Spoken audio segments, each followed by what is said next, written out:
శ్రీ వాసవి కన్యక పరమేశ్వరి దేవి చరిత్ర.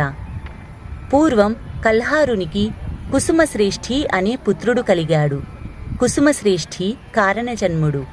కుసుమశ్రేష్ఠికి 12వ సంవత్సరం రావడంతో కల్హారుడు ఉపనయనం చేయించి భాస్కరాచార్యులు అనే గురువు వద్ద శిష్యరికం చేయించాడు.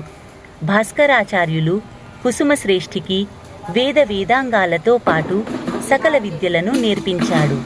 అనంతరం కుసుమశ్రేష్ఠికి యుక్త వయస్సులో కౌసుంభి అనే కన్యతో వివాహం జరిపించి కల్హారుడు కుమారునికి రాజ్యాన్ని అప్పగించి వానప్రస్థానికి వెళ్ళాడు.